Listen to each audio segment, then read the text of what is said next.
You don't exist. Take a perk and a talk of that shit. Money swallowed like sis. Dead up perfect in the kid. Got a billion who sang on my head. Got a big better put on the road I just spent. I know we got $1 million. The devil that shit ain't not cheaper than again. Hello and welcome back, fellow anime lovers, to MangaMuse. I am delighted to have you join us once again in the world of fanfiction and fantasy. This is the first part of What If Naruto Enters Code Geass. Special note, this fanfic is written in a masterpiece of resurrection of the forgotten on FANFICTIONnet. Do check and support the author too. Now smash the like, share and subscribe button for more. Also press the bell icon so that you never miss such great parts. Thanks for the introduction. Now let's dive into the world. Talking, thinking, speakers, flashback, jutsu. The black flames raced forward, hitting many of the burai that were directly in front of Naruto. Some of the burai pilots managed to eject before the flames reached them, but most weren't as lucky to avoid Amaterasu's all-consuming flames. Kalen had known what signs to look for, so she had managed to move the Gurren out of harm's way before the fire was even close to reaching her. Immediately after the flames reached Naruto's first victims, a torrent of bullets were fired at the Crimson Nightmare by the encircling burai that remained in an attempt to destroy the fox-like nightmare and kill the blonde pilot inside.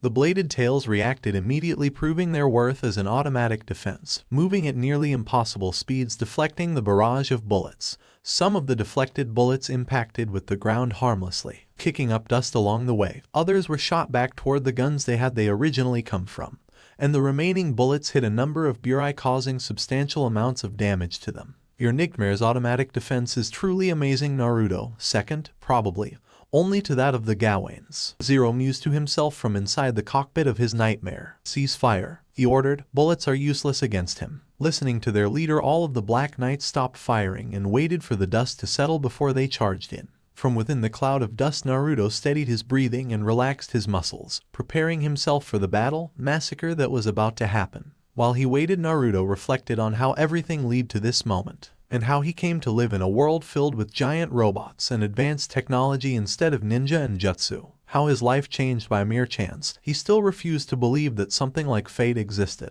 Flashback. On the waterfall that led into the Valley of the End was a man watching two young genins battle, one wearing an orange jumpsuit, the other a high-collared blue short-sleeved shirt and shorts, both wearing the standard shinobi sandals. The man wore a black high-collared cloak with red clouds outlined in white and an orange spiraled mask that only had one eye hole. He had no real identity. It was something he had thrown away years ago. He went by different names, or titles depending how you wanted to look at it. Tobai, Madara, Uchiha, and the true leader of Akatsuki were just some of them. Once upon a time, before he set his ultimate plan into motion, the Moon Eye Plan, he went by the name of Obaido Uchiha. But that was long ago before. Right now, who he was or wasn't couldn't be further from his mind. At the moment, his only concern were the two young teens that were on the verge of killing each other, one his fellow clansman, the other the son of his sensei. Seeing the two boys charge at each other one last time caused the masked man to move to intercept them before they endangered his plans any further than they already had. I'll be forced to move up my plans by capturing the Kyuubi Jinchuuriki, but it can't be helped, he thought to himself before he vanished by spiraling into himself. Damn it, Naruto cursed to himself, watching his opponent intently. Since he was woken up that morning by Shikamaru, he just knew that he would be having a bad day. His belief was only confirmed when he was told that Sasuke Uchiha, his teammate and rival, had left at some point last night to join Orochimaru. He wanted to deny it at first, but he resigned himself to the truth soon after when his other teammate, Sakura Haruno, confirmed Sasuke's leaving and then proceeded to beg him to bring the traitorous Uchiha back. He wasn't completely sure, but he believed that at that moment he honestly hated the pink-haired girl for the first time. He hadn't exactly kept his feelings for her a secret, but for her to go up to him and then beg him to bring the Uchiha back to her, effectively killing any feelings he might have had for her. Flashback end. Naruto chuckled humorlessly as he remembered that moment. I cross over into a different dimension, and yet the girl I fall for still chose the black-haired, arrogant, revenge-driven, pretty boy over me. The blonde-haired pilot thought somberly. Kami must seriously hate me or something. He didn't dwell on it for much longer. The dust had begun to settle, and he refused to let those sheep who called themselves knights have the first chance to strike. The pilots inside the burai watched as the dust from the bullets that impacted with the ground began to clear. They assumed that their opponent would refrain from fighting in an attempt to stay alive for as long as possible. They didn't know Naruto Uzumaki all that well. From inside the dust cloud, the Crimson Nightmare burst out, heading toward the closest group of 14 or so Burai, moving faster than they thought possible, taking everyone, except select few, by surprise at his sudden charge. 4 of the 9 tails moved forward, deflecting the bullets that the Japanese pilots had fired solely due to their self-preservation instinct. The other 5 tails sliced through just as many of the Japanese modified Glasgows. Stretching the Fox Nightmare's arms out to its side, Naruto fired the slash Harken at each arm, hitting a couple of Burai before he swung them around and tossed them into another pair of the Japanese Nightmare frames. Finally, regaining their senses, the remaining 5 Burai fired their own slash Harken at their opponent, attempting to restrain him long enough to land a decisive blow. The slash Harken came close, but eventually they were all cut down by the fox's tails like the bullets were. Speeding toward them, Naruto cut into all 5 Burai with the clawed hands of his nightmare that glowed in a faint light blue before they stopped. Not even a second later, the Burai all fell to the ground, each having Very's claw marks on their frames. Releasing a steady breath, Naruto righted his nightmare so it was standing straight up, waiting for his opponents to make the next move. While he waited, his mind once more returned back to the past, his memories of that day continuing from where he left off. Flashback. But still, he promised her he'd bring Sasuke back, if for no other reason than to make sure his former teammate paid for abandoning their village. So he set out, along with Shikamaru, Nara, Choji Akamichi, Kiba and Yuzuka, and his Ninken Akamaru, and finally Neji Hyuga. The retrieval team was quickly forced to separate when they encountered the Sound Four, each of them forced to fight their own opponent. Choji fought against Jirobo, Neji took the spider freak Kidamaru, Kiba and Akamaru against the brothers Saken and Yukin, and Shikamaru fought against Tayuya, the only female member of the Sound Four, leaving Naruto to press ahead, though he had to stop momentarily with the arrival of Kimimaro, the leader of the Sound Four. But he was able to continue his chase of the last Uchiha when Rock Lee arrived to fight the last bone user. When Naruto finally caught up to the Uchiha, they were at the Valley of the End, a location famously known for the fight between Madara Uchiha, founder and leader of the Uchiha clan, and Hashirama Senju, Shodaime Hokage of Konohagakure no Sado. At first, Naruto had tried to convince Sasuke to return with him, but the Uchiha had refused to listen to anything Naruto had to say, so with no other options, the two began their battle. "Sasuke, I'm giving you one more chance to stop this," Naruto shouted to the monster his former teammate had become. His skin had become an ashy gray, with the power of the second level of the curse seal he had been able to achieve. On the bridge of his nose a black 4-pointed star had appeared, and the sclere of his eyes becoming black, the 3 tomes of the Sharingan spinning lazily in his eyes, and his lips having turned a blue color. His hair had grown out more and dulled in color, and had 2 hands like wings coming out of his back. "I told you, Naruto, that the time for talking is over. Nothing you say will convince me to go back, so let's just end this," the Avenger shouted back, creating a Chidori in his hand. The blue lighting turning black with all the curse marks corrupted chakra Sasuke was pushing into it. Naruto let out a heavy sigh, gathering chakra into his hand, the mixture of his normal chakra and the Kyuubi's Yauki, creating a purple-hued Rasengan,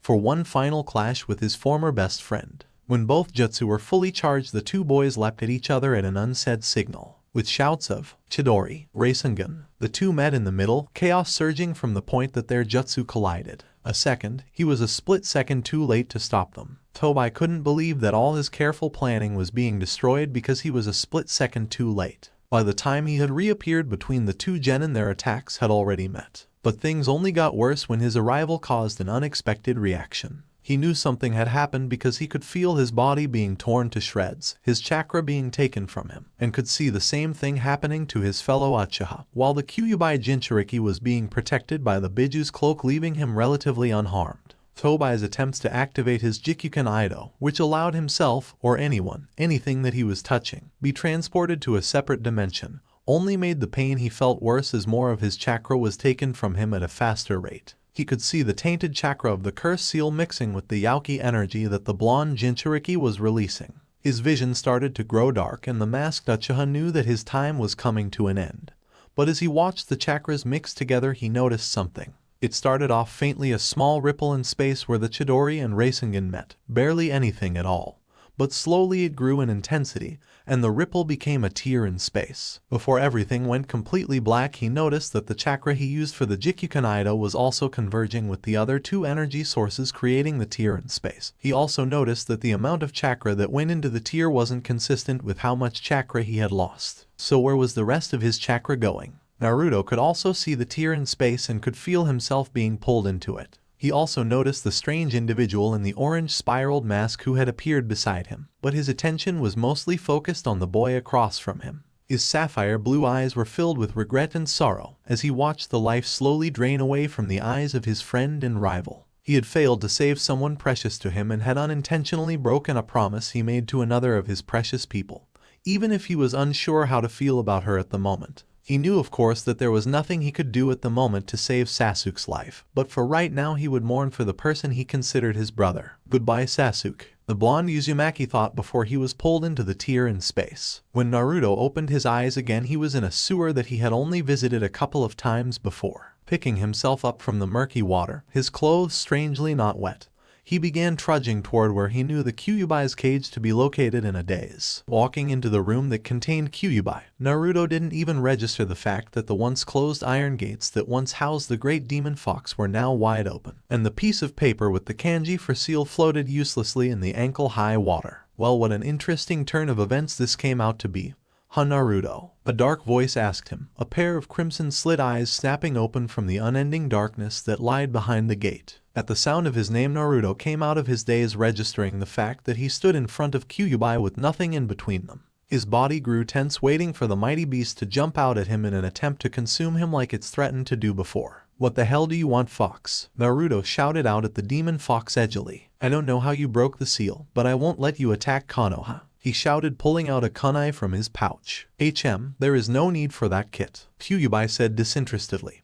Besides, even if I wanted to attack your little village, that is no longer possible. Naruto gave Kyuubi an uncertain look. What do you mean it's no longer possible? He asked, putting the kunai hesitantly away. We are no longer anywhere near Konoha. We are not even in the same dimension. The fox answered him. How is that even possible? The sapphire-eyed boy questioned the demon fox confusedly, and a bit of distrust. I'll explain, but first it might be best if I transformed into my human form, Kyuubi said, and before Naruto could question the demon fox about what it was talking about, the giant crimson eyes disappeared. From the darkness walked out a girl that looked a couple years older than him, long crimson hair with a few bangs framing her angelic heart-shaped face. Her skin a healthy tan color, a little lighter than his own. She wore a dark red kimono top that left her shoulders bare, allowing for a generous view of her C-cup breasts, a black obi tied around her waist, and black cloth arm warmers on each hand tied by red string. A red knee-length skirt with black frills at the end and black shinobi sandals. On the back of her shirt there was a picture of her in her fox form. What finally convinced Naruto that this was Kyuubi were her crimson-slit eyes. So how do I look, Naruto-kun? She asked the shocked teen. Naruto at the moment was doing a good impression of a fish, his mouth opening and closing in an effort to say something, but nothing would come out. Why you're a girl? Naruto was finally able to sputter out in shock. Kyuubi's eyebrow started to twitch while a tick mark appeared. What, because I'm the strongest demon to ever exist automatically means that I have to be male? Kyuubi shouted indignantly, hands on her hips. No. Naruto said quickly, waving his hands back and forth in denial. I was just surprised. And with how masculine your voice was when you were a giant fox, I kind of just assumed you were a guy. Well, that's obviously not the case. Is there going to a problem? She asked him sweetly, too sweetly in Naruto's opinion. None whatsoever, the blonde-haired boy instantly replied. Good, then we can continue with the explanation about what's happened. Kyuubi stated with a smile. We were pulled through a rift in space when your jutsu clashed with that of the Uchiha, and that masked shinobi appeared between you two thanks to a space-time jutsu. A smirk spread across her face, and because my Yauki was protecting you, you weren't killed like those two idiots were by the tear, the red-haired vixen said smugly before letting out a sigh. Though I've lost most of my power from crossing into this dimension, she muttered mostly to herself. What do you mean you lost most of your power? Naruto asked, cutting in. And who was that guy anyway? That man was an Uchiha, that's all you really need to know for now, the demon queen began. And I didn't really lose my power, it's more like I can't access it. She continued, knowing that she will need to explain. While I still have all my Yauki, we each can only use about one tail worth of power at a time. Each? Does that mean that you're still going to be with me? Naruto asked, getting a nod from Kyuubi. Why? Why not? Kyuubi replied, shrugging her shoulders, unintentionally drawing Naruto's attention to her chest before he quickly looked away, his face a light red. You keep things interesting. Now I think it's time you wake up, Naruto, and see what this new world has to offer, Kyuubi said before Naruto started to fade away. There are still things we need to talk about, so see you soon, Naruto. She finished just as Naruto disappeared completely. Opening his eyes groggily, Naruto was able to notice a few things right away. First, that it was dark out, which probably meant that it was nighttime. Second, he was lying on the ground. Lastly, that there was currently someone shaking Naruto's shoulder trying to get his attention. Hey kid, are you alright? The distinctively male voice asked him. Naruto let out a groan in reply, as he tried to sit up despite the protests of the guy beside him. His body was a bit shaky, can't cross over into a different dimension without suffering some sort of after effects. But he was eventually able to sit up, so he was no longer lying on his back. Where am I? The blonde dimension hopper asked. You're right outside of the ghetto, the unknown male answered him. Ghetto? Naruto asked confusedly. Yeah, you know what's left of what once was Shinjuku. Oh, the shinobi muttered, holding his head trying to shake away the remaining cobwebs. Are you alright? Maybe you should lie back down and get a bit more rest, the male suggested. No, I'm fine, my mind is just a bit foggy, that's all, Naruto replied. Looking towards the guy, Naruto tried to make out some sort of details to at least get an idea of what he looked like. But it was hard to do with no light, and having the moon blocked out by a few clouds didn't help. He didn't sound too much older than him to Naruto.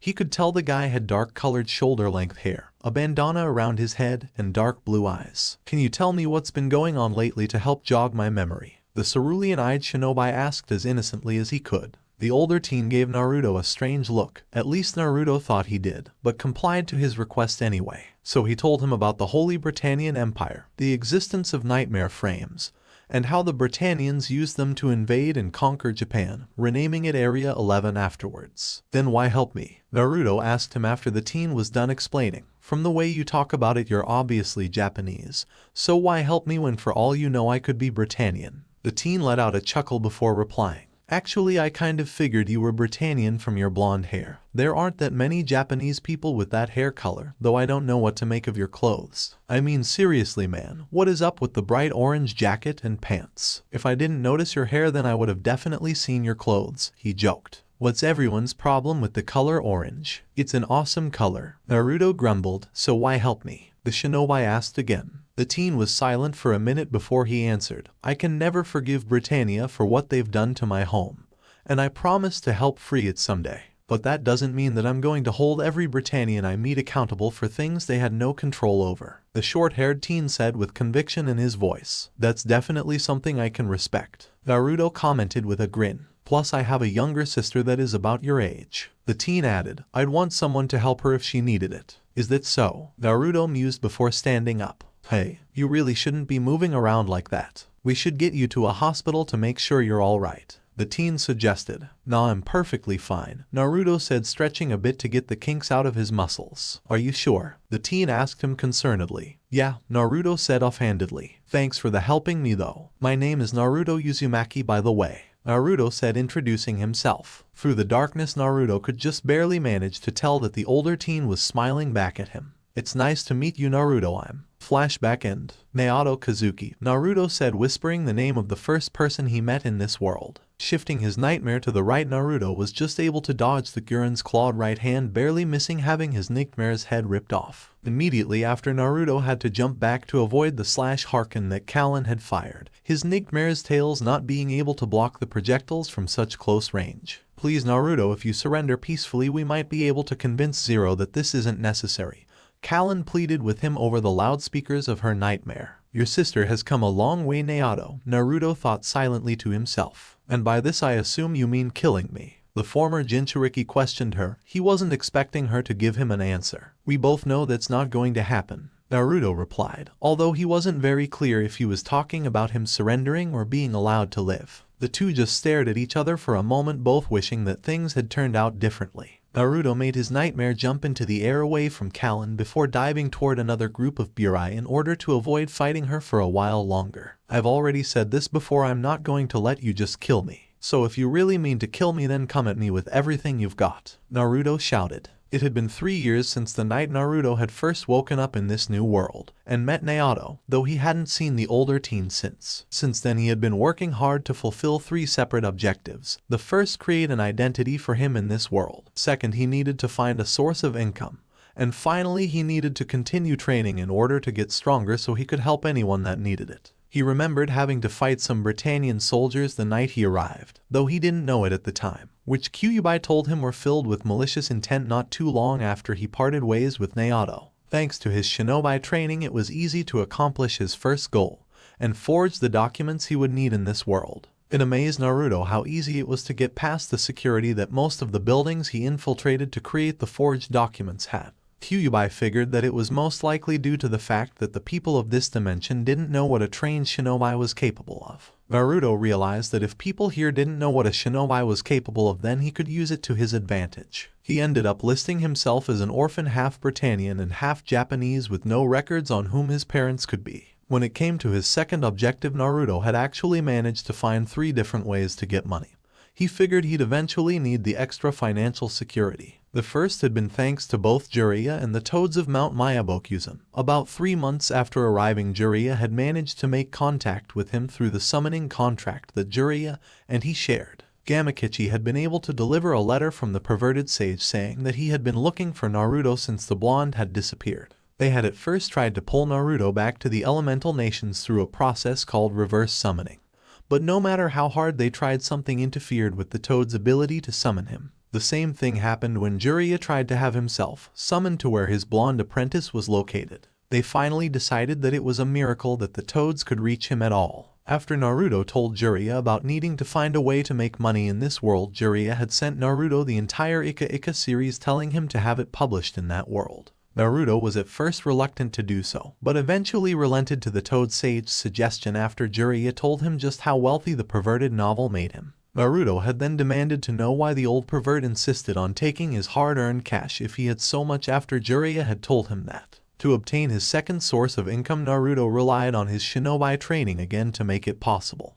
He had liberated money from many corrupt businessmen and politicians. Naruto wasn't all that comfortable with this until Kyuubi convinced him that by doing this he was crippling those who would otherwise abuse the power that money gave them. Naruto remembered how Gato used his money to oppress the people of Nami no Kuni, and any of the guilt he felt about what he was doing disappeared. It astounded Naruto how greedy some of the people he hit could be. It was only surpassed by his amazement at how much they seemed to enjoy flaunting their wealth to one another. His stealth abilities weren't even challenged, as he spent a couple of days at most following some of his targets before he was able to gather the passwords and codes needed to access where the greedy bastards kept most of their fortune. For anything that needed a biological signature to access, he simply used his transformation jutsu, a true transformation unlike the one taught at the academy. Any money Naruto took from any of his targets, he made sure that it was only a small amount, so that the people he was stealing from wouldn't become overly suspicious and start looking into what was happening to their fortunes if large amounts started to disappear. As long as it was only a small amount, the people who were having their money stolen from right underneath them, they blew it off as unimportant, many having secret dealings that they didn't want other people looking into.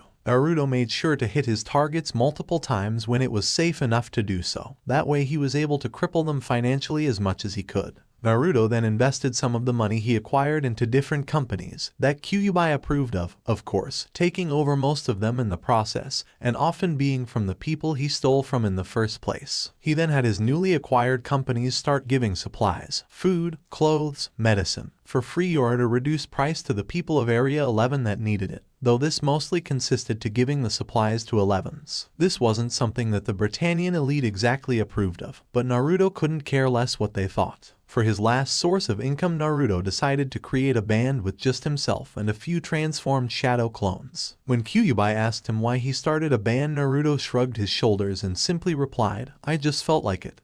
And that was that. Thanks to shinobi being trained to be able to change their voices to anyone else's, Naruto was able to change his so it sounded perfect while he was singing. He was also able to learn how to play a variety of different instruments thanks to the secret ability of the shadow clones. After Kyuubi had told him about it, his training had started off slowly, with no place to really train without the chance of being caught by someone. But after acquiring a few companies, he was able to buy a private plot of land, a few of them actually. He was able to train without having to worry about being found out. Jiraiya once again pulled through for him and sent the blonde teen many different training scrolls along with a few jutsu that, along with Kyuubi's help, helped him improve quickly. Kyuubi proved to be a real slave driver when it came to his training, refusing to let her former container, and now partner be weak no matter the circumstances. His relationship with Kyuubi was something that changed over the last few years. After a few months of being in this world, they had discovered that Kyuubi could actually come out of the seal whenever she wanted. When Kyuubi first came out of the seal, Naruto had been worried about how people would react to seeing a giant nine-tailed demon fox suddenly appear in the middle of a city. Naruto was on the verge of a panic attack when a burst of smoke signaled Kyuubi's appearance into the real world, only to fall over laughing when the smoke cleared to reveal a small one-tailed fox that was no bigger than Akamaru was back home. Kyuubi promptly bit the laughing teen's hand and refused to let go for a good 10 minutes. She had still been able to retain her ability to transform into a human form and preferred to stay that way whenever the two-dimension travelers were alone,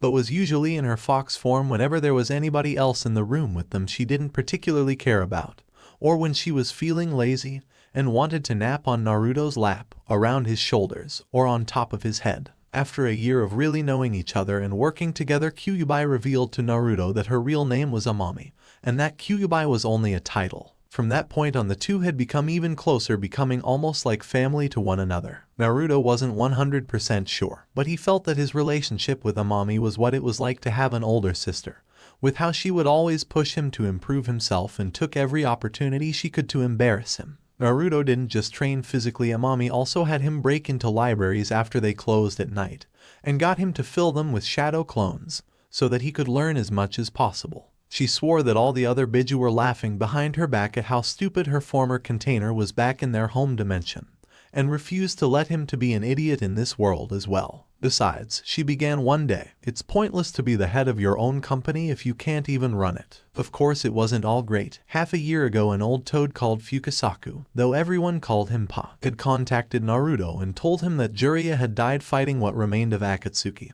though Itachi Uchiha had disappeared a year or two before. The old pervert didn't do it alone, though he had the help from Kakashi, Mato Guy, Gaara, who had become the Godame Kazekage of the Reikage of Kumagakure, and his younger brother Killer Bee. When Naruto asked why two Kumo shinobi would help them defeat Akatsuki, Fukasaku had informed him that B was also the Hachibai Jinchuuriki, and that Akatsuki had attempted to capture him earlier, infuriating the Reikage. Before the old toad had left, Naruto had some of the best alcohol in that world bought and had asked him to deliver it to Tsunade with the message for her to drink for the three of them. For the next couple of days, Naruto mourned for his dead teacher. Fukasaku had also left with the blonde a couple of things that Jiraiya wanted him to have. One was his entire Fuinjutsu notes. The other was the first book Jiraiya had ever published, The Tale of the Utterly Gutsy Ninja, with a note in the back saying how it was that book that inspired his parents to give him the name Naruto, after the hero of the story. How proud Jiraiya had been of the person Naruto had become, and that he couldn't be more honored to have been the one given the privilege of naming him, along with being the boy's godfather. That last revelation had hurt the blonde-haired shinobi, to know that he had family so close and never knew. But it also made him incredibly happy that his godfather was proud of him despite his initial shortcomings as a shinobi. After that, Amami felt that it was the best time to reveal a couple of other hidden truths to Naruto, specifically who his parents were. Shocked couldn't even begin to describe how Naruto felt when he learned that his father was Minato Namikaze, the Yondaime Hokage. It was only matched with the shock he felt at learning that his mother, Kushina Uzumaki, was Amami's former container. Things had been a bit tense between the blonde and the red-haired vixen for a while, but things slowly returned to normal between them, and it was only helped by the fact that Amami could tell Naruto stories about Kushina back when she was a kunoichi. In order to honor the memory of his parents, Naruto renamed one of the major companies he controlled into Namikaze Corporation, in memory of his father, while choosing to keep his mother's maiden name. That wasn't Amami's only revelation. She then told him how while they were being brought into this world, chakra from both Uchihas was being absorbed by him, and that it finally stabilized inside him, changing his DNA slightly. When Naruto questioned the red-headed vixen on what she was talking about, she replied that the influx of chakra had made it possible for him to activate the Uchiha clan's famous Daijutsu, the Sharingan. Naruto didn't believe her at first, but after he channeled some chakra into his eyes, like Amami asked him, he watched in a mirror as his sky-blue eyes shifted into crimson red with 3 black tomes in each eye. Looking into those blood-red eyes reminded Naruto of the last time he had seen eyes just like them, and the grief he felt watching his best friend die while he survived, and how he inadvertently played a part in his death. The resurfacing guilt consumed Naruto before he even realized it, causing a change in his eyes that neither he nor Amami expected. His eyes evolved into the Manjikaiu Sharingan. For the next 6 months Naruto trained in mastering the abilities of the Sharingan and Mangekyou Sharingan. In those 6 months Naruto could use Amaterasu effectively, though the chakra control necessary for Tsukuyomi made it so he could only hold it for a day and a half, unlike Itachi who could hold his illusion for 3 days, and the supposed third ability of the Mangekyou Sharingan, Suzaku, was completely out of his reach. He was at least thankful that Amami was able to heal the damage caused by the Mangekyou Sharingan. With so many different resources at Naruto's disposal, he began building a personal nightmare frame, creating a nightmare that was more advanced than any nightmare created so far. It infused some of the world's most advanced technology along with making the frame out of chakra conductive metal that Naruto was able to recreate with Amami's help. The date was August 10th in the year 2010 of the imperial calendar. The Holy Britannian Empire had just declared war on Japan. The Far East Island nation had held fast to its neutrality, and now Britannia looms as the world's only superpower. Rights to Japan's underground resources became a hotly disputed issue, straining the already deep-rooted diplomatic tensions between the two sides. In the deciding battle for the mainland, Britannian forces introduced into combat the humanoid anatomist's armored knight known as the Nightmare Frame. The enemy's forces were far greater than anticipated, and the nightmares obliterated the Japanese line of defense on the mainland with little effort. Japan became a dominion of the empire. The country was stripped of its freedom, its rights, and its name. Area 11. The defeated and once proud nation of Japan was rechristened with a mere number. Though unknown to the world, an unidentified variable will play a part in changing its entire destiny. Here is video footage of yesterday's terrorist bombings in Osaka. The news played in the background, for the most part ignored by the occupants of a room in the Tokyo settlement, as balding elderly man played chess. He lifted up a chess piece, his hand shaking fearfully, trying to think where best to put it without it costing him the match. The other occupants of the room consisted of 5 bodyguards, thugs wearing black suits and dark shades, and a man with short brown hair wearing noble clothing that fit his social ranking. The elder had just finished putting his piece down when a timer went off, signaling that time was up. "You're out of time," one of the men acting as a judge told him. "From here on you'll make your moves every 20 seconds. The man's opponent, the nobleman, casually filed his nails with an utterly bored and uncaring look on his face, responded, "Heh, very well, I'm game." Panicking slightly, the elder looked towards the board, his eyes shifting around the room quickly, trying to find some way to prolong the match, when the elevator doors opened up behind him. "Oh, did you substitute arrive?" the nobleman questioned rhetorically, as the elderly man hastily got up from his chair with a relief quickly spreading across his face. "Oh, thank heavens, I'm saved," the elder said, letting out a sigh. "Are things going well at school?" he asked one of the 2 boys that came out of the elevator. "What have we here, schoolboys?" the noble asked, taking in their appearance. The first boy wore the standard male uniform for Ashford Academy, black coat with yellow accents, a white collared shirt underneath, black pants and shoes, with a lean body, shoulder-length black hair that was framed around his face so only a few strands fell over it. He had violet-colored eyes with a smirk plastered across his face as he stared down at the nobleman. The other boy was wearing the same thing, only he had a helmet, with goggles on top, over his blue head of hair that spiked out slightly near the front, elbow-length gloves over his hands, and had light gray eyes. "Well, look at this, a nobleman," the black-haired boy replied. "I envy you kids today. You have so much time on your hands, time for regrets. What's your name?" the nobleman asked the black-haired boy rudely. "Lelouch," the violet-eyed boy answered, walking over to sit in the seat previously occupied by the older man. "Lamperouge," Lelouch said smoothly, not at all bothered by the noble's tone of voice. It was something he had grown accustomed to hearing when he was younger. Lamperouge. It was a fake name that he and his sister, Nunnally, used to hide from their past. Their real names were Lelouch and Nunnally Vi Britannia, son and daughter to the current Emperor of Britannia, Charles Zi Britannia, the one man that Lelouch hated most in the world. The blue-haired boy walked past his classmate and looked down at the chessboard in astonishment once he noticed the position of the chess pieces. "Oh whoa, now wait a minute, there is no way you can win this one, it's impossible, right?" the other boy questioned his friend. "Rivals," Lelouch began to say to the now identified rivals. "When do you think we'll need to leave in order to make our next class?" 20 minutes if we bust our hump," Rivals answered, taken back slightly by his friend's sudden question. "Then be sure to drive safely on the way back. This will only take 9 minutes," Lelouch stated, sitting down in the chair that the old man had occupied, the black chess pieces in front of him. "And by the way, about yesterday?" The old man nodded his head respectively. "Understood, sir, we will discuss it later." 9 minutes. You only have 20 seconds per move," the noble said in disbelief at the black-haired boy's claim. Lelouch looked at the noble unconcerned by his time limit. Enough time, he said, seriously picking up his king. You start with the king, the noble asked before he burst out laughing in clear amusement. Lelouch didn't bother replying, though he did smile slightly. In another part of the Tokyo settlement, a truck was speeding down the highway trying to escape the pursuing law enforcement. There were two people inside the speeding truck, both wearing light blue uniforms with light blue hats on top of their heads. The one driving the truck was male with long black hair tied into a ponytail. The other person's face was hidden by their hat, making it impossible to tell what gender they were. But they had red hair with two long bangs in the front framing their face, and their hair spread out in the back. Perfect. After we finally steal this damn thing. It's all because Tamaki couldn't stick to Naoto's plan, and now we've got a problem. The black-haired complained angrily to his silent companion. A pen landed on the floor, the sound of it hitting the ground echoing throughout the room, as the Britannian noble stared at the board in shock, looking at his only piece, the king, that remained on the board surrounded by Lelouch's black pieces. Then his gaze shifted toward the boy in question, who looked at him with the same calm, indifferent look he's had since he first walked into the room.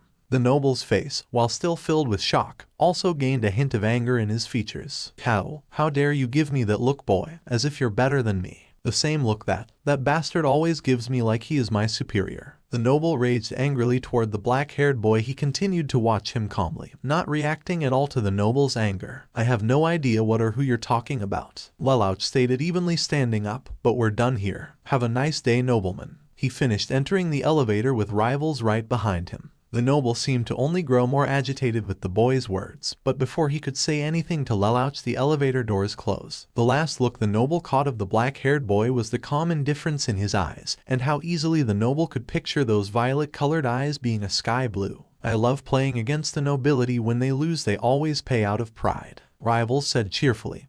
By the way, 8 minutes 32 seconds is a new record. He finished, praising his friend at setting a new record for defeating an opponent in a game of chess. He didn't have much time to move either, and his opponents go. The nobles are tepid.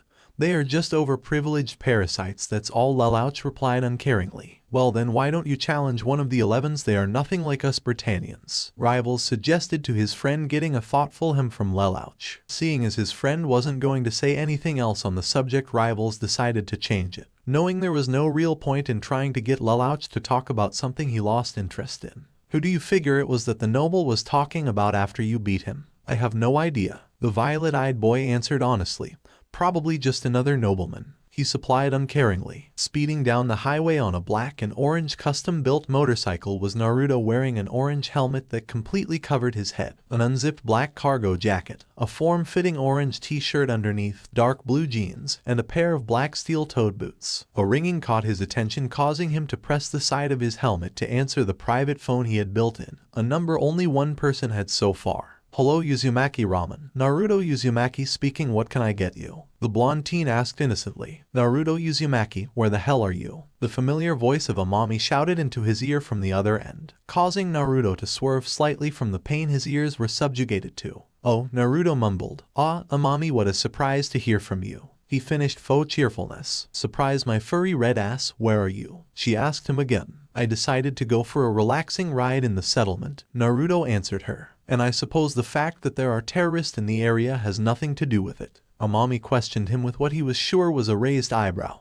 Or the fact that you're supposed to be in a business meeting right now. Can't you take care of it? Naruto asked the red-headed vixen hopefully. I'm not going anywhere near those perverted old bastards, she answered him seriously before hanging up. Naruto didn't even get a chance to groan his displeasure before he heard the voices of the businessmen come through the line, and immediately figured that the devious fox and forwarded him to the meeting. Uzumaki, where are you? We've been waiting for a good 30 minutes, one of the businessmen demanded. Naruto let out a mental sigh before speaking as politely as possible. Sorry, gentlemen, but something very important came up and I had to step out. He lied smoothly. What could be more important than finalizing our business agreement? Another of the businessmen inquired arrogantly. Just about everything, Naruto thought silently to himself. About that, I'm afraid that Namikaze Corp will have to decline your business offer as it goes against our objectives, he said again in a false polite tone. What? The two businessmen shouted, causing Naruto to wince from having someone scream in his ear for the second time that day. But this deal will see an increase in both our company's income. The second businessman argued. Correction, Naruto stated somewhat coldly. It will see a 24.3% increase in your company's profits, while Namikaze Corp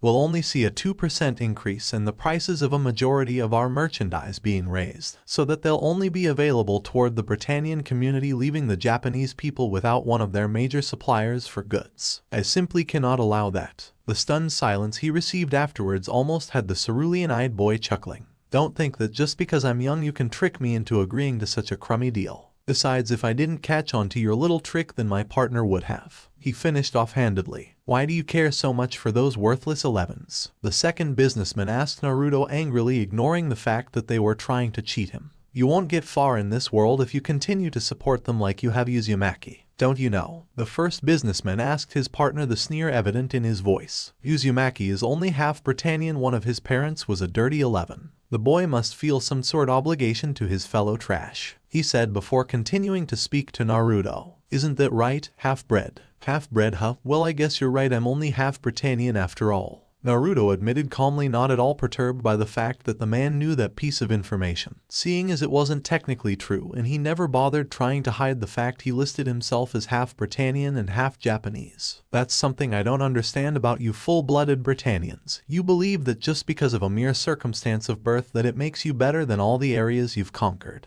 Yet right now you are the ones who need to make this deal with my company, aren't you? He asked them, but didn't wait for an answer. Gentlemen, you've wasted enough of my time and you have 5 minutes to get out of my company before security removes you from the premises. What Uzuma? You can't do thigh. Goodbye, gentlemen. Naruto finished cutting off the two businessmen before they could finish and ended the call. Happy now? Naruto asked after a couple of minutes. Quite. Now if only they would stop making so much noise. Amami's voice answered him, having called the blonde-haired shinobi again. Once she heard the yelling begin from the conference room, she knew that Naruto was supposed to be having his meeting. By the way, have you seen the latest news? She asked him, and receiving a no from him. I'll send the video feed to your motorcycle's onboard computer, she said before the screen on his motorcycle turned on and began playing, showing footage of a building with smoke coming out of it. And thanks to Amami training him to be able to sense chakra and his basic shinobi training to always be aware of his surroundings, Naruto didn't have to worry about crashing into anyone or anything.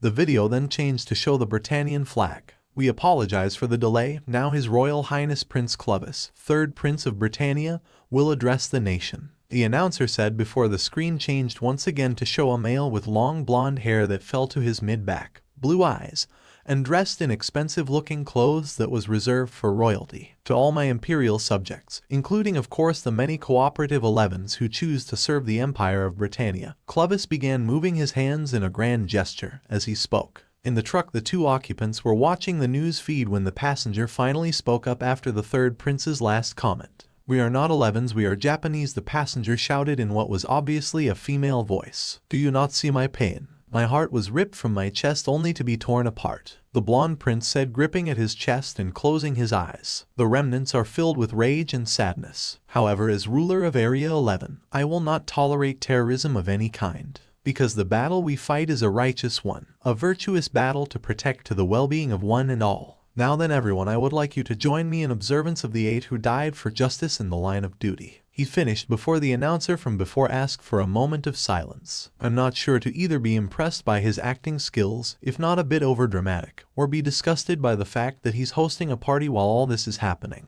Naruto thought with a scowl, looking at the image of one of the princes of Britannia, having received an invitation to attend the party himself, cutting the feed at that point. So do you know if anything else has happened? Naruto asked the Crimson Vixen. Yeah, apparently the Japanese who attacked that building managed to steal some medical supplies, or at least that's what they stole according to the information the Britannian government released to the public. The truck the Japanese escaped in is also currently being followed by law enforcement. Amami answered. You think they're trying to hide something? Naruto replied, referring to her comment about the Britannian government. Most likely, the redhead admitted honestly. Namikaze Corp supplies more than enough medical supplies to the Japanese. It's very likely that our little Japanese freedom fighters have been able to get a hold of at least some of the supplies for themselves, so there's no reason for them to steal any. Plus I looked into it myself and what I found was that reports say that they stole poison gas. She finished. The blonde-haired boy raised an eyebrow at that, Poison gas. Naruto questioned no one in particular, a smirk spreading across his face. You know, I think that things are finally starting to get interesting.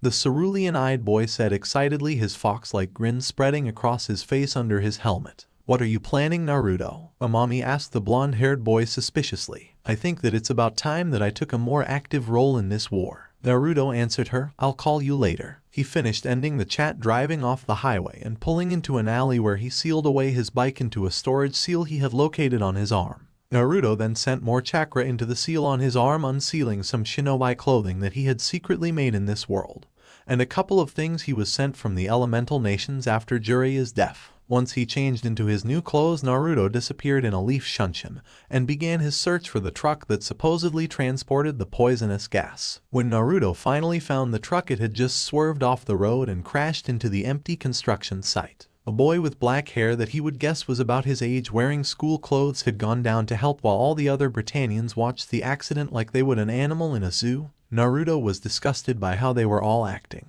Before Naruto could do anything to help, the truck pulled out of where it crashed, causing the boy who had climbed onto the top to fall inside the back through a hatch. Naruto followed after them quickly, his speed being more than enough to keep up with them. Stop the vehicle, a voice called from above. Looking up, Naruto could see 3 military copters following after the hijacked truck. Surrender now and you get the chance to defend yourself in court. Stop and surrender at once, another pilot ordered before he opened fire on the truck, though they didn't come anywhere close to hitting the truck and only served as warning shots. Give up now or we shoot to kill, the final pilot said, making their intentions clear. Now what do we do? That's the army. Nagata asked the passenger from inside the truck. Have you forgotten that's what I am here for? The passenger said, taking off her hat, revealing a young woman with dark blue eyes, a heart-shaped face, a red bandana around her head, and shoulder-length dark red hair that stuck out in the back with the 2 bangs framing her face. She got up from the seat and proceeded to walk towards the back of the vehicle, removing the blue coat to revealing red and brown clothes underneath. Can you enter the subway via the Azabu route? She asked Nagata. LELOUCH, who had been stuck in the back since the truck pulled itself out of where it crashed, hid behind a large canister, watching as the redhead walked past him, sure that he had seen her somewhere else before. Kalen, let's use it here, why not? Nagata asked in return. Because that would mean a bloodbath. The now identified Kalen replied back, walking up the stairs of something that was located in the very back of the truck. Outside, Naruto watched as the military started to fire at the truck in earnest, only for the gun to be destroyed, bringing the copter down with it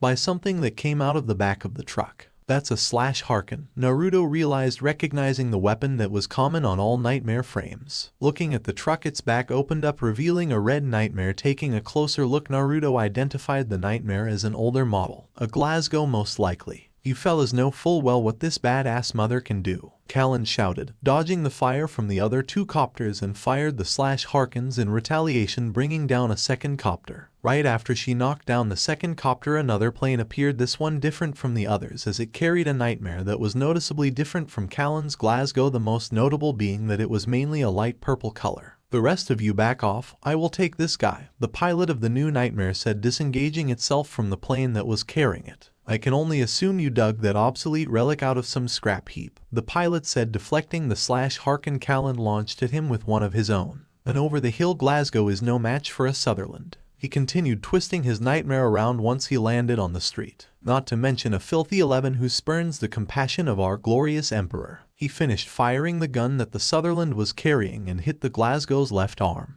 The pilot was a man in his 20s with chiseled features, neatly combed turquoise hair, and yellow eyes, wearing a blue Royal Guard uniform. Kalen, we should both split up. Both of us can't risk being killed. Run for it. Nagata contacted her through a radio link that was built into the Glasgow, but Kalen tried to argue, only to be cut off. No, just get out of here now, Nagata finished saying just as another Sutherland appeared in front of him and opened fire. Inside the second enemy nightmare was a female pilot with long silver hair that was pulled back in a ponytail, with some of it falling on the right side of her face. She had light chocolate brown skin with yellow eyes, and wore a female purple version of the Royal Guard uniform that revealed some of her generous bust. Simple-minded 11, she said snidely, watching the truck swerve off onto another road in an attempt to evade the barrage of bullets. Before anything else could happen, the gun that the first Sutherland was carrying was suddenly cut in half before exploding, damaging both of its arms. Well, the hell, the Britannian pilot wondered out loud. You know, her over-the-hill Glasgow is still much better than your defective Sutherland.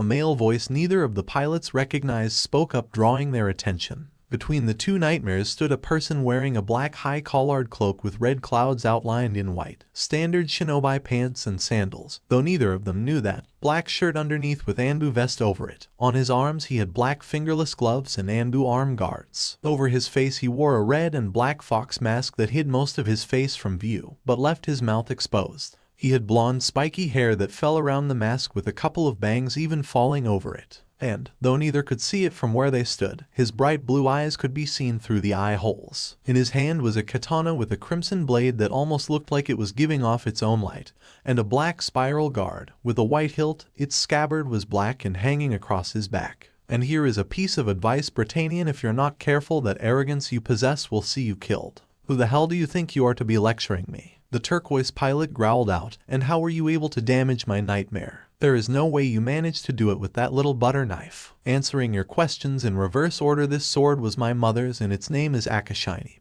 and you shouldn't underestimate what it is capable of, Naruto said, holding up the sword with a smirk on his face. As to my name, I'll be keeping that a secret for now. What do you think you're doing? Kalen shouted, finally coming out of her shock of seeing the masked blonde suddenly appear in front of them out of nowhere. If you don't get out of here now, you're going to get yourself killed. Naruto looked toward the Glasgow from over his shoulder with a raised eyebrow. Did you not just see me cut that thing's gun in half with just my sword? Naruto asked the crimson-haired pilot, amusement clearly evident in his voice, causing Kalen's face to redden slightly in embarrassment. I've already said that you shouldn't underestimate Akashini, but you should also not underestimate me, he finished confidently. Well, here is some advice for you, 11. The enemy nightmare pilot shouted, the Sutherland's right arm raised and its arm blade extended. Don't take your eyes off your opponent, he finished, bringing the blade down where Naruto was standing. Look out, Kalen shouted out a warning to the blonde, trying to fire a /harken to intercept the blade. But it wouldn't fire. No way, it's stuck, she said in a panic, trying to fix the problem before turning her attention back toward the screen, afraid that she would see the masked individual, who, judging by the sound of his voice, was around her age, being crushed by the enemy's blade, only to be surprised again by what she did see.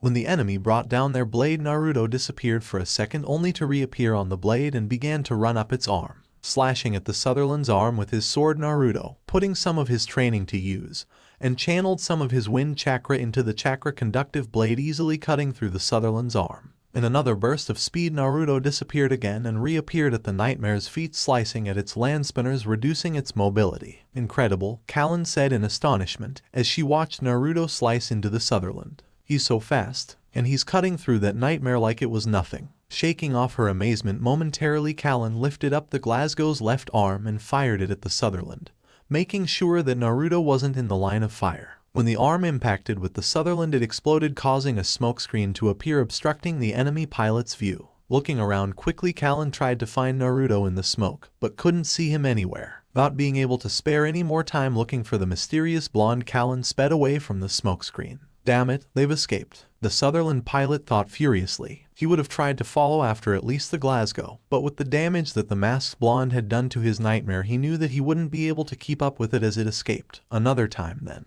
Naruto, having left through a leaf shunshin right after Kalen had fired her left arm at the Sutherland, had went off in search of the truck and found that it had crashed again, and it was now stuck in one of the old subway tunnels. He could see that the door to the back of the truck had been opened and that there were two people standing in front of what Naruto figured was the canister containing the poisonous gas. Taking a closer look, Naruto could see that one of the figures was the black-haired boy from before, and that he was talking to a Britannian soldier with brown hair that was about their age. From what he could hear, their names were LELOUCH and Suzaku respectively. Naruto's eyes widened in shock when the canister suddenly opened up. But instead of unleashing poisonous gas like he believed it would, a girl in a white jumpsuit and long green hair fell out, the two other boys being just as shocked as he was by the sudden turn of events. Leaving the two boys and girl alone for the moment, Naruto went to check on the driver, making sure to stick to the shadows so he wasn't seen by anyone. Taking a look through the window on the driver's side, Naruto let out a silent curse when he noticed that the black-haired driver had a bullet wound in his shoulder, and a lot of blood was flowing out. His injury was bad and would need immediate medical attention, or else he'd die from possible blood loss. Before Naruto could move to help the injured driver, he caught the sound of several footsteps approaching, and a new voice spoke up. "Stinking monkey," a voice called out, some lights now shining on the truck. Taking note of the newcomers, Naruto saw that there were a total of 10 soldiers, including the apparent leader of the group who had spoken up. All their guns trained on 3 other teens, as no one had seen him, having been hidden from view on the other side of the truck. Being an honorary Britannian will not excuse you. Sir, I was told this was poison gas, Suzaku said, walking up toward his superior. The honorary Britannian's statement only seemed to infuriate his superior, as he began to berate the boy before presenting him with a gun and ordering him to kill LELOUCH. Suzaku refused, saying that LELOUCH wasn't a terrorist, but a civilian who was unfortunate enough to get caught up in this mess. Very well, the leader of the squadron said after Suzaku's continuous refusal to shoot his childhood friend. He placed the gun against Suzaku's side and pulled the trigger, causing the boy to fall to the ground. Suzaku, LELOUCH shouted, watching his friend collapse to the ground. Naruto was about to move in and attack the Britannians when he heard a weak voice come from inside the truck. Turning his attention to the driver, Naruto watched as slowly reached towards something on the dashboard. Death to Britannia, long live Japan, Nagata said weakly. Naruto's eyes widened in alarm, realizing what the Japanese man was attempting to do, and only just managed to grab onto the driver's shoulder and disappear in another shunshin a second later before the truck exploded. When the two of them reappeared, they were outside, on top of a building a short distance away from where the explosion took place, but out of sight, so any planes that passed through the area would be unlikely to see them. As soon as they arrived, Naruto spent the next several minutes applying the little medical jutsu he knew to help heal the wound. After he was sure that the black-haired man wouldn't die from his injury, he finished by dressing the wound in some healing ointment that he always had on him in case of emergencies and some medical tape. A few minutes later, Naruto heard a groan behind him and looked back at the black-haired man that had just regained consciousness. While Naruto waited for the man to wake up, he had kept a lookout for anything that could pose a threat. I see that you're awake, the blonde shinobi remarked, walking toward the man who was still lying down.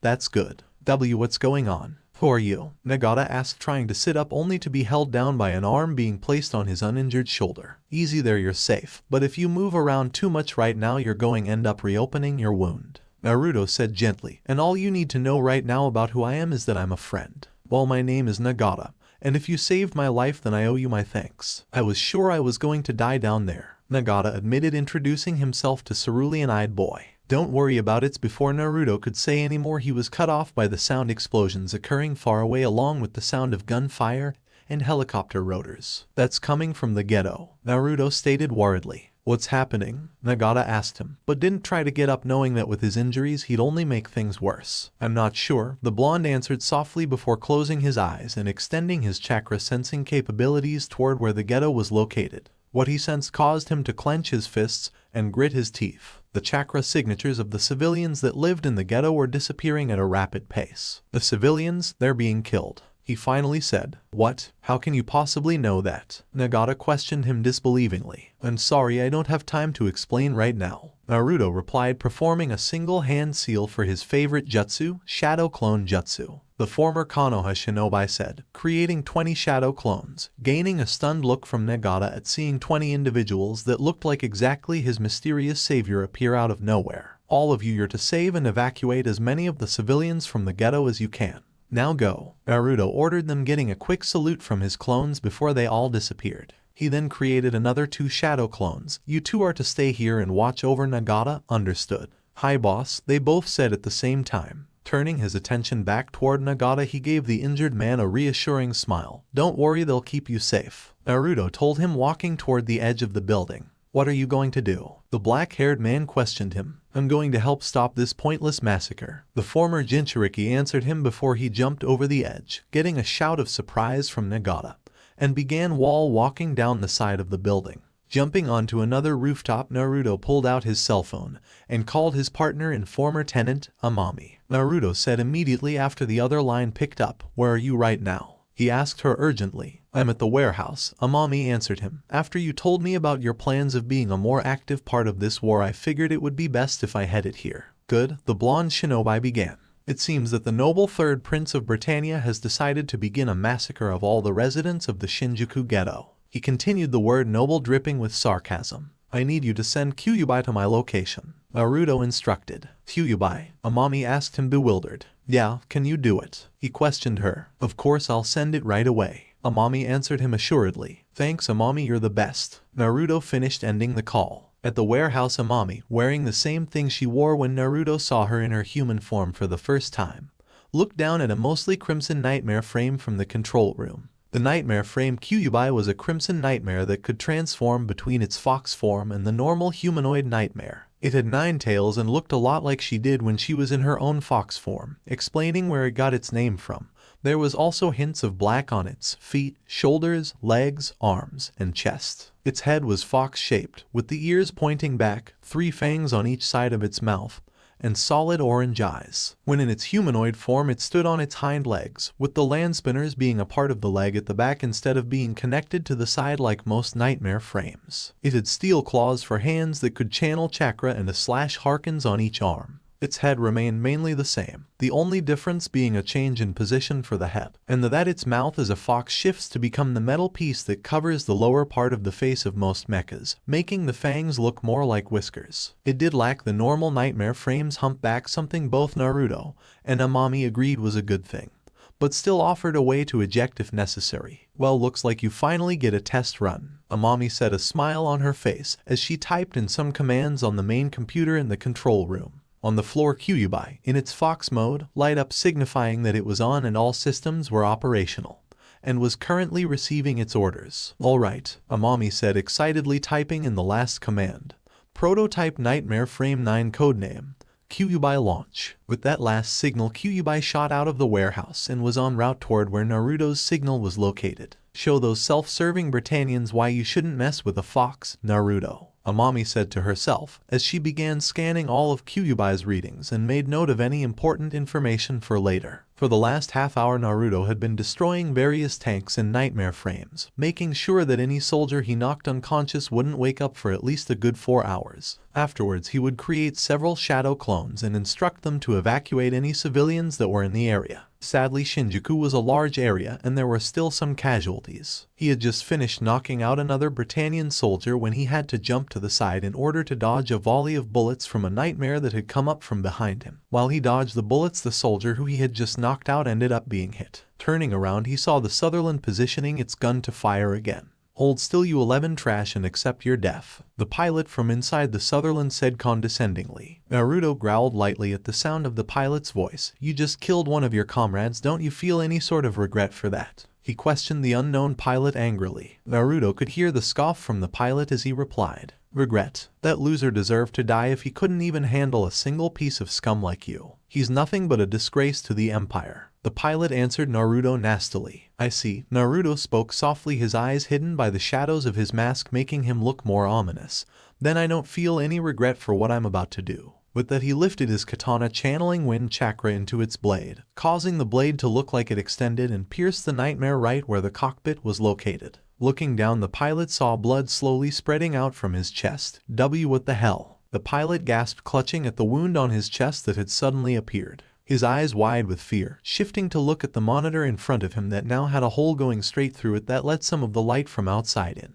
How? Naruto didn't answer him. Instead, he pulled the blade back slightly, reducing the amount of wind chakra he was channeling into the blade, before swinging the sword, cutting the Sutherland diagonally. Naruto turned away from the falling nightmare, not wanting to waste any more time that he could be using to help the rebels fight the Britannians that were needlessly killing civilians. Out in a different part of the ghetto, a Britannian tank was firing at unarmed 11 civilians, only for a slash harken to come out of the ground and pierce into the tank's side, causing it to blow up. The slash harken then retracted back to a one-armed Glasgow. "Those damn Britannians," Kalen said with tears in her eyes, not willing to look behind her at the bodies of the Japanese that were surely now lying pools of their own blood. "Don't worry, everything is fine. Just concentrate on taking down more enemy units." A voice that she recognized, but didn't know who it really belonged to, said reassuringly from behind her. Turning the Glasgow around quickly, she was once more surprised to see the masked blonde standing behind her, and in front of the civilians that seconds ago she was sure had been killed by the tank's gunfire. "It's you," Kalen murmured in awe, subconsciously noticing that there were bullet holes in the ground right in front of the mysterious blonde. "Sorry, but we don't have time to chat right now. We need to focus on leading the civilians out of here," Naruto told her, pointing the civilians towards a different direction that he knew was safe and that he had a few of his clones were keeping guard of. "Alright, by the way," Naruto began just as he was about to leave, "you're doing really well inside that old nightmare model."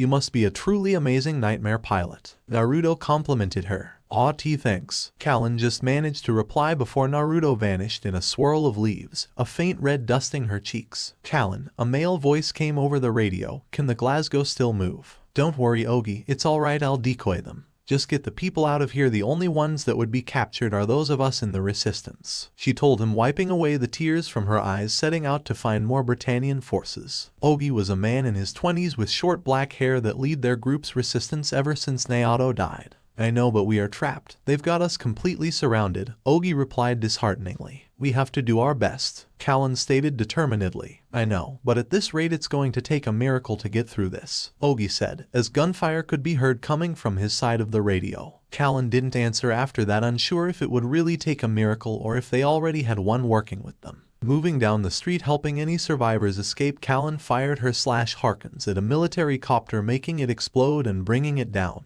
Hearing something coming from behind her, Kalen turned around only to find that 2 enemy Sutherlands. Well, if it isn't our Glasgow friend, the pilot of the closest Sutherland said. Kalen easily recognized the voice as it being the one belonging to the Sutherland pilot she had fought before when she had split up from Nagata. Judging from the lack of battle damage, he had obviously gotten himself a new Sutherland to pilot. Doesn't look like your little mask-wearing friend is here to save you now, so you won't be escaping me this time. He finished firing his assault rifle at her. Kalen quickly dodged his, along with his companions, fire and then moved down a nearby narrow street, running away. You won't get far. No one escapes Jiraiya Gottwald for long, the self-introduced Jiraiya shouted, following after the retreating Glasgow. An alarm inside the Glasgow suddenly blared to life, drawing Kalen's attention to the control panel that showed that the Glasgow's depleted energy supply. Only 30 minutes left, Kalen said in a panicked voice. The west entrance, a new voice said as the radio suddenly cracked to life. Use the tracks to move to the west entrance, the voice said.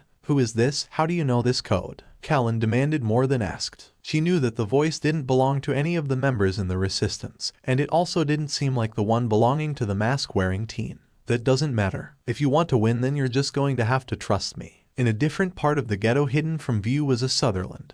But unlike all the other Sutherlands that were piloted by Britannian soldiers, the one inside this Sutherland was LELOUCH. After the truck had exploded, LELOUCH and the green-haired girl had managed to escape the Britannian soldiers. Sadly, it didn't last long. When LELOUCH and the girl found the exit to the subway tunnel, they found that the soldiers from before had beaten them there and were waiting for them, having first shot down and killed all the civilians that were hiding inside the old building. Once the soldiers had discovered the 2 hiding, the leader had fired at LELOUCH only for the girl to get in the way and take the bullet to her head. What happened afterwards, LELOUCH still wasn't completely sure. All he knew was that he now possessed the power of the king, the power to subject everyone to his rule, and he was going to use that power to make the Empire of Britannia pay. With a single order, he had commanded all the soldiers to kill themselves, which they happily complied to.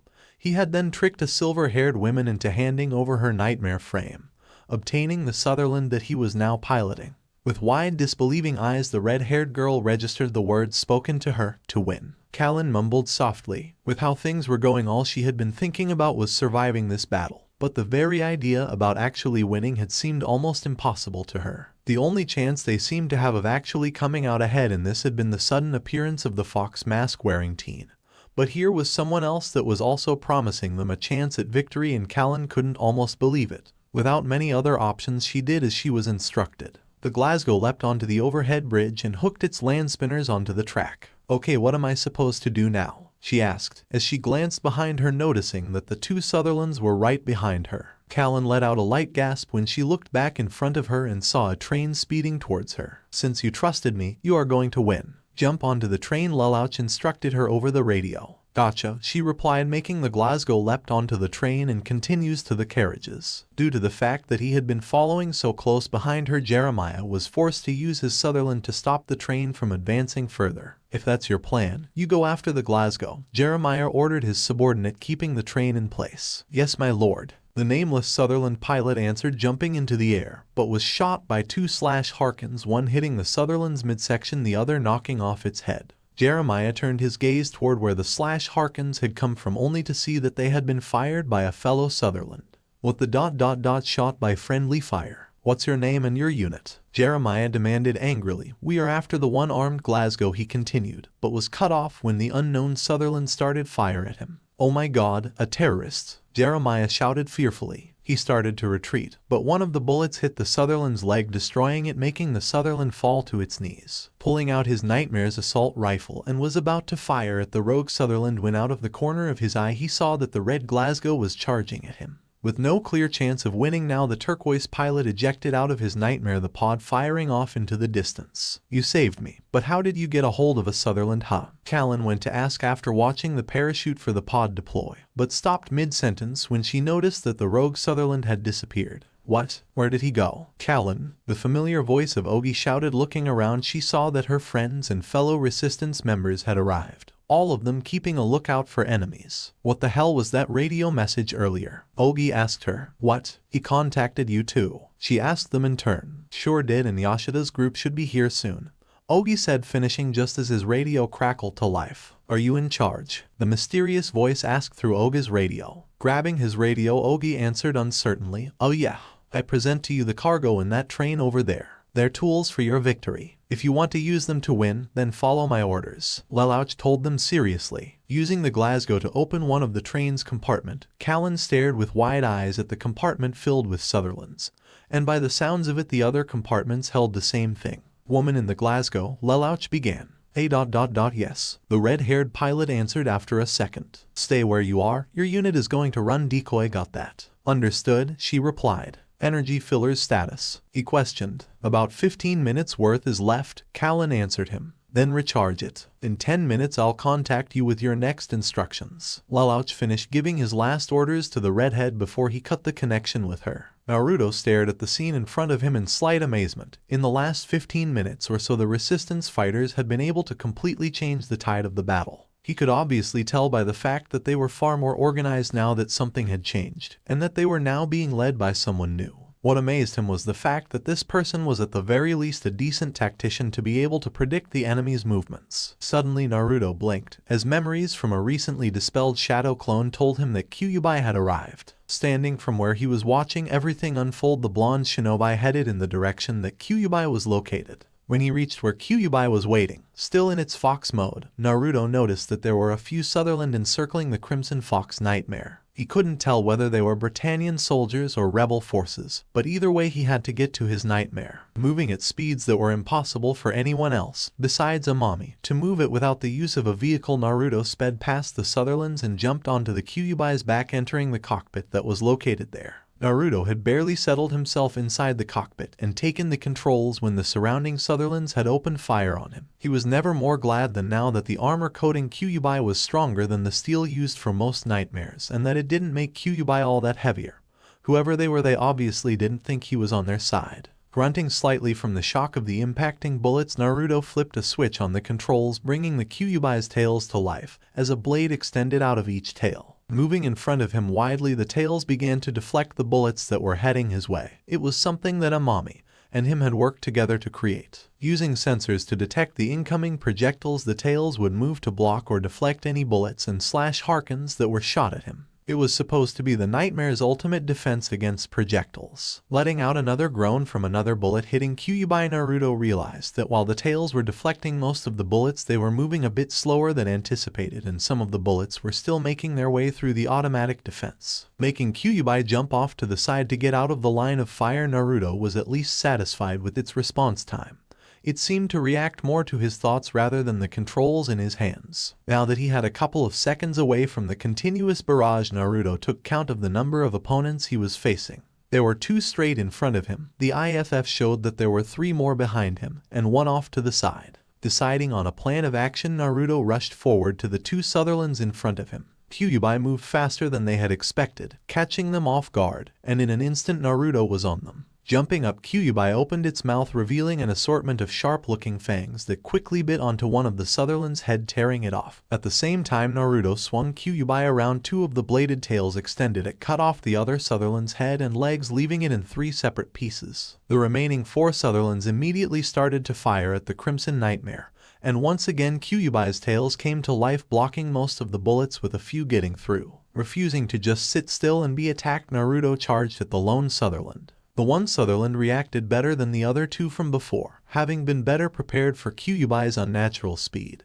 and had immediately started to back up from the approaching fox nightmare, not once letting up from his fire. Naruto started to channel his chakra into Kyuubi through the controls in his hands and sent it toward the nightmare's clawed hands, making them a faint blue. Moving in closer with a quick burst of speed, the blonde pilot extended Kyuubi's left arm out, its claws pointed straight at the enemy Sutherland. In a moment of panic, the Sutherland pilot hit the ejection button, fearing that the claws had been heading for the cockpit. Without someone piloting it, the Sutherland began to fall to the ground, but not before it received some vicious claw marks to its chest. Looking toward the remaining 3 Sutherlands, Naruto noticed that they were moving towards him. Apparently they decided to take the fight to him, and were moving in a triangle formation. Naruto let them move in closer before he did anything. Once he felt that they were close enough, Naruto hit another switch on the controls and Kyuubi started to transform from its fox mode to its humanoid one. The 3 Sutherlands slowing down to watch the transformation take place. When the transformation ended, Kyuubi now stood proudly on its back legs, its tail swishing behind it almost lazily, especially compared to wild movements from before. Throwing his left arm forward, Naruto fired a slash harken at one of the Sutherlands, taking it by surprise. But it moved just enough so the slash harken had just managed to graze its arm, causing sparks to appear. Twisting the arm around, Naruto made the slash harken change directions so that it encircled the Sutherland, keeping it in place. Lifting up Kyuubi's right arm, Naruto fired the other slash harken that was located there, severing the Sutherland's head from its body before retracting both lines. The second Sutherland had in the meantime moved in close with its arm blade extended, hoping to tear into the fox at close range. Sadly for him, Naruto moved one of the tails to intercept his blade with its own. Blocking something was a lot more difficult than deflecting a projectile and required Naruto to do it himself. The Sutherland stood still for a second as its pilot processed the fact that his attack had been stopped. But that 1 second was all it took as the other tails smashed into the unmoving Sutherland, knocking it a good distance away. The final Sutherland, stricken with fear by the fact that a single enemy unit had been able to defeat 5 Sutherlands, almost instantly began firing at the Kyuubi without pause. But none of the bullets hit, since Naruto had Kyuubi jump into the air to avoid the barrage of fire. Naruto twisted Kyuubi midair so that it was parallel with the Sutherland beneath him before the tails surged forward, cutting into the Sutherland and leaving nothing but pieces in the wake. Letting out a sigh, Naruto closed his eyes, the red of the Sharingan disappearing as he did so, having turned on the Daojutsu for that last maneuver to make sure he didn't accidentally kill the pilot inside. Well, all things considered, not bad for a first battle, Naruto muttered to himself. Is that so? A mommy's voice said, one of the monitors showing that a communications link had been established between the nightmare Kyuubi and the real thing back at the warehouse. So I'm guessing that it's working perfectly, she finished. More or less, Naruto answered her with a large grin. A few adjustments here and there and I think we will be able to continue with its testing.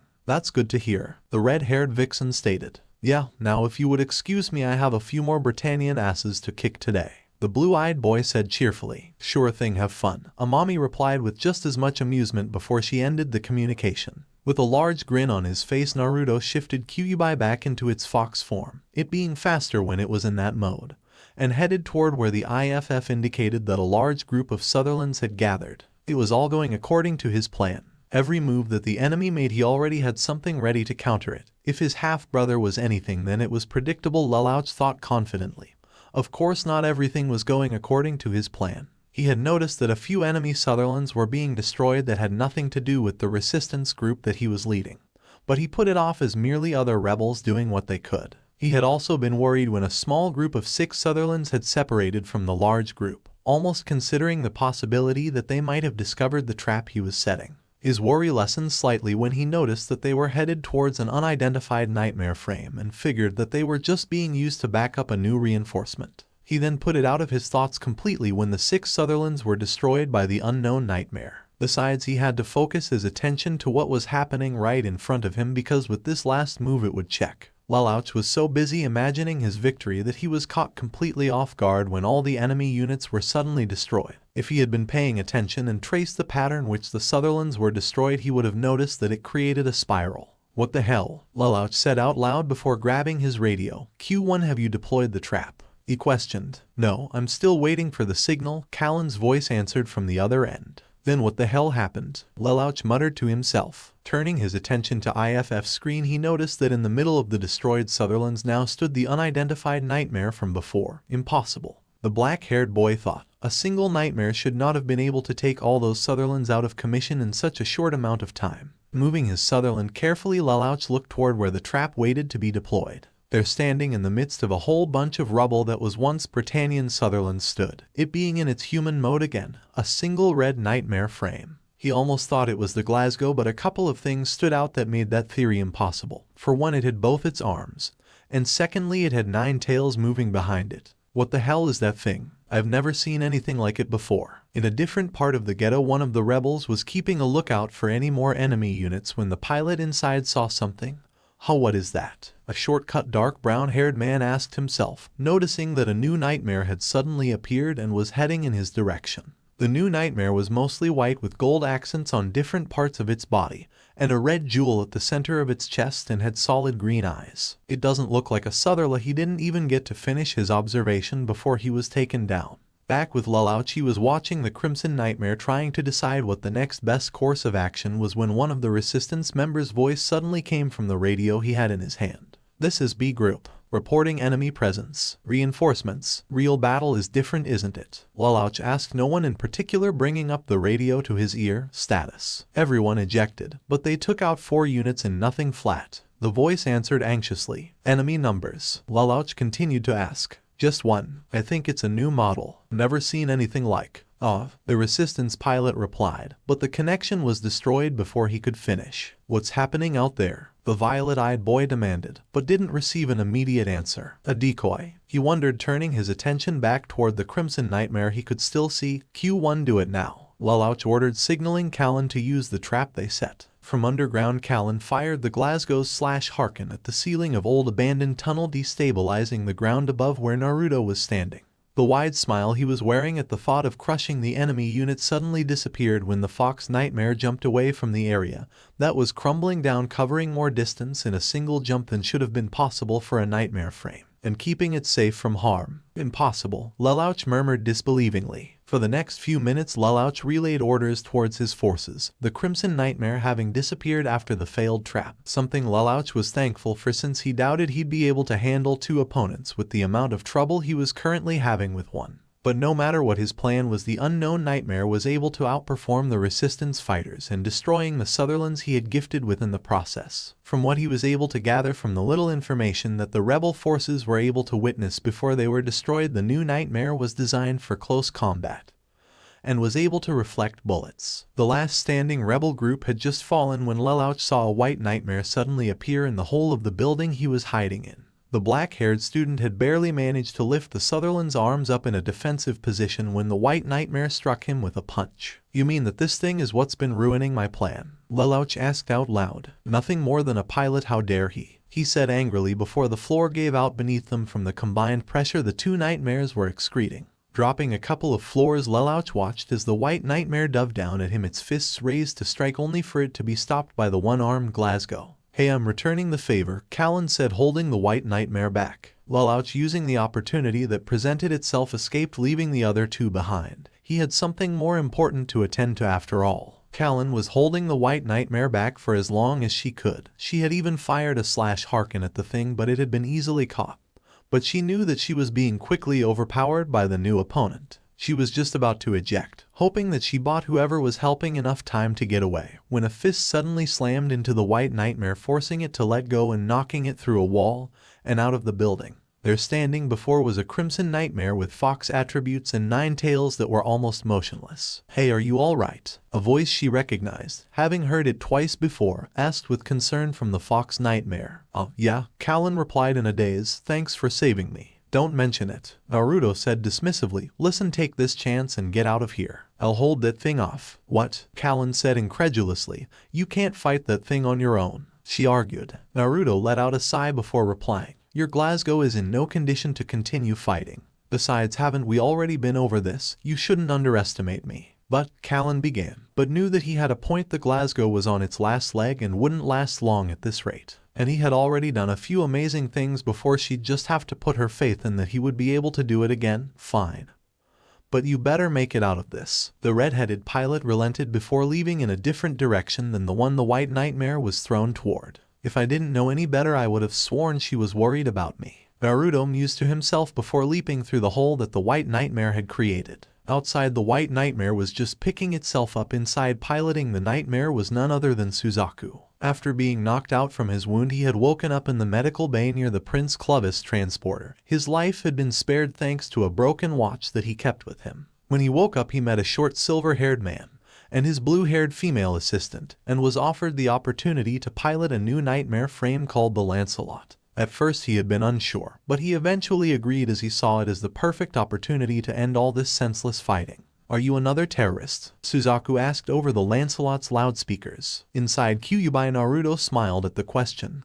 "Terrorist, hero of justice. It all depends on how you look at it and who you ask. I, for example, only have one wish, and that's to help everyone who needs it no matter what anyone else thinks." "I don't understand," Suzaku began. "If you want to help everyone, why would you agree to all this pointless murder? If you really want to help, then join the military and change how things are run from the inside." "Pointless murder," Naruto muttered. "Funny you should say that when you're working for the one who ordered the massacre of everyone living in the Shinjuku ghetto without caring who it was. You say to change things from the inside, but that is not always possible. People will oppose the change you're trying to make happen, and then the people who you wanted to help are left suffering, as they wait for something that might not happen." Naruto told him, "I understand that sometimes you have to work with those you don't want to, but if I always conform to their decisions, then I can't do everything I know I can. I'm fighting you right now for the ones who are depending on to give them a better future." Naruto finished, as he charged at him, an action that was copied by the Lancelot. They meet when they were halfway between each other and started to trade blows. Suzaku activated the Lancelot/Harkins, but didn't fire them, instead using them more like wrist blades. Naruto countered by using Kyuubi's clawed hands or its bladed tails, which he had reactivated. Aiming for the Fox Nightmare's head, Suzaku attacked it swiftly with the Lancelot's bladed hands, only to have the Kyuubi move its head out of the way every time, making him miss. One of Kyuubi's tails rushed forward, but was blocked by the Lancelot's bladed hands, though because of all the force that the tail carried behind it, it pushed the Lancelot backwards into the air. Using the distance between them to his advantage, Suzaku fired the /Harkins at the Crimson Nightmare. The /Harkins came close to hitting him, but Naruto was able to deflect them by using Kyuubi's tails. Naruto fired his own /Harkins in retaliation, but Suzaku spun the Lancelot out of the way of the incoming projectiles. Not letting up for a second, Naruto rushed forward toward where the Lancelot was falling, throwing a punch along the way, only to have it countered by a punch from Lancelot, the collision causing the ground they were standing on to crater. Suzaku then attacked with a kick, but Naruto ducked under it and managed to grab the Lancelot's outstretched kick with one of Kyuubi's tails. Using the hold he had on the Lancelot, Naruto threw the White Nightmare up into the air and fired his /Harkins at it, only to have them blocked by Lancelot's own. For the next 2 minutes, neither pilot let up, fighting each other all out as they moved through the ghetto. Neither of them had the upper hand, as whatever one tried, the other was able to counter it. That is, of course, to say any blow one landed, the other would land one of their own soon after. They had just passed a building when it started to crumble and 2 people fell out of it, a mother and her young child. The 2 pilots saw the 2 civilians falling and immediately put their fight on hold in order to save them. Though Lancelot was closer to the falling pair, Kyuubi easily passed him, having shifted into its fox mode, before jumping into the air and changing mid-jump back to its human form, and caught the 2. With all the debris that was falling, the dust that was kicked up hid the Kyuubi and the 2 civilians from view. Naruto used the dust cloud to escape. He would have continued his battle with the White Nightmare,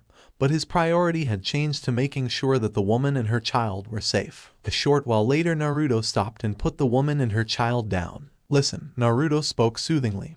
"Head in that direction and you'll find other civilians hiding out in a shelter that will keep you safe until this is all over," Naruto instructed, pointing her in the direction she should be heading. "Ah, thank you," the woman said hesitantly before sprinting off in the direction Naruto indicated. Naruto watched her run off with a smile before he headed in the opposite direction to draw attention away from where she was going. After the mask-wearing teen told her to escape, Kalen had left, running toward the rendezvous point, being forced to abandon the Glasgow because of all the damage it had suffered. "Kalen," Olgi shouted behind her from a warehouse she had just passed. Stopping, she turned around and joined her friend entering the warehouse, which she noticed was filled with other survivors along with members of the resistance. "Olgi, who was that voice we heard?" she asked her friend, thinking about the one mystery they both knew about. "Damn if I know. He doesn't answer when I call, so maybe he began, but was interrupted when the front warehouse was suddenly blown down. Through the newly made hole a tank appeared, followed by a bunch of Britannian soldiers all carrying guns. See, I told you, instead of following someone we don't even know, we should have used the poison gas. Damn Nagata to hell, the brown-haired man that was first taken out, who was named Tamaki, complained. So this is where you 11's vermin scurried off to, the tank commander said, looking down all the survivors from his place on the tank prepare to fire. He ordered, causing the soldiers to train their weapons on the civilians and resistance members. Seeing all the guns pointed in her direction, Kalen closed her eyes in fear. Naruto, she whispered quietly. The room was suddenly filled with a loud thunk as the cannon on the tank fell off, followed a lot of thuds, as the soldiers and the commander fell over unconscious. Opening her eyes, Kalen stared in amazement at the destroyed cannon piece that was cut cleanly through. She was just beginning to guess what had happened when her friends started to voice their confusion. What the hell just happened? Tamaki asked angrily, staring at the fallen over soldiers, expecting them to stand back up and fire at any moment. You know, a voice that only Kalen recognized began. This is the third time I've come to your rescue. There, sitting on the ruined cannon, was the masked blonde-haired teen looking at Kalen specifically. I wonder if this is what they call a destined meeting. He finished amusedly. What? Kalen questioned, her face going slightly red. Who the hell are you? Tamaki demanded, pointing his gun at the teen. Naruto shifted his attention. The brown-haired male not at all worried about the gun pointed at him. You're a bit of a hothead, aren't you? Naruto asked rhetorically. What did you just? Tamaki began, but was cut off when Naruto jumped off his perch from on the tank and began speaking toward everyone. Now, is anyone in need of medical aid? Naruto asked, but no one in the warehouse was injured. Well, that's good to hear, he commented. All right, who are you? Ogi said, stepping in. Are you the voice from the radio? He asked him. Voice from the radio. Naruto replied confusedly, I'm afraid I have no idea what you're talking about. He admitted honestly. Then who are you? Ogi questioned. I'm a friend. Naruto answered simply. A friend? You've got to be kidding me. It's obvious that this guy is some type of Britannian spy that's trying to get our guard down. Tamaki intervened. That's not true, Kalen protested, coming to Blonde's defense. He's been helping me since the very beginning. He saved a few civilians that were about to be killed,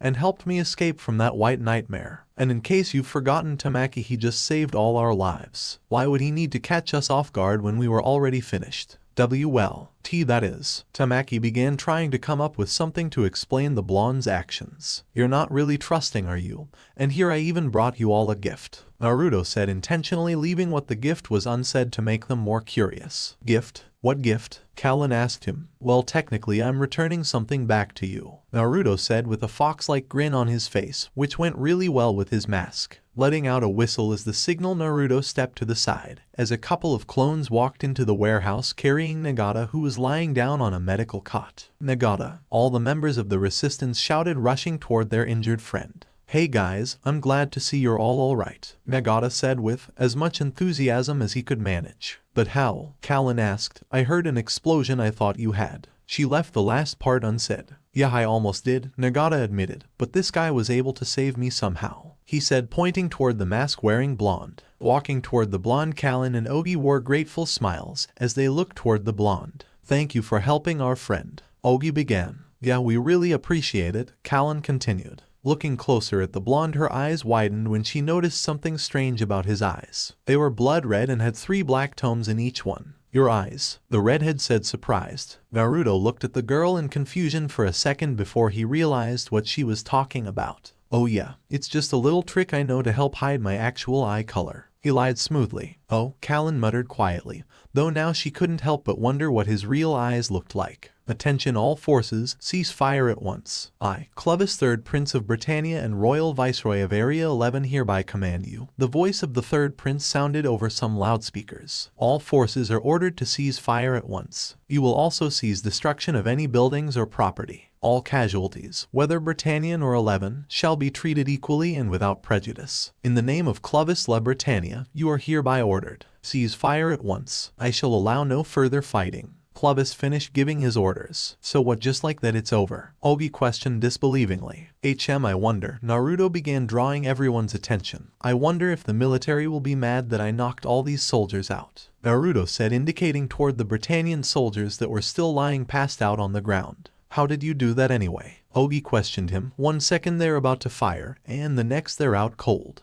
Oh, that, I just happened to be very fast, Naruto replied, giving Ogi an answer without revealing anything. Anyway, I should be going now that things are over. Take care. He finished, turning away from them, dismissing his clones after they had put Nagata down, making more questions appear in the minds of everyone there. Wait, you're just going to leave without even telling us who you are? Kalen questioned him. I told you I'm a friend, and for right now that is all I can tell you, Naruto replied, looking back at them. He suddenly stopped when he finally noticed the headbands that they were all wearing. What is it? Kalen asked him after he just stood there staring for a minute. It's noting, Naruto said, shaking his head. It's just that your headbands reminded me of someone. Goodbye. And with that final farewell, the masked teen disappeared in a leaf shunshin. So alright folks, that's all for today. Stay tuned for part 2. Do subscribe, like and share for more such videos. Also check out the story and author resurrection of The Forgotten on FANFICTIONnet. Press the bell icon to be notified first on release. See you in the next video. Till then, goodbye.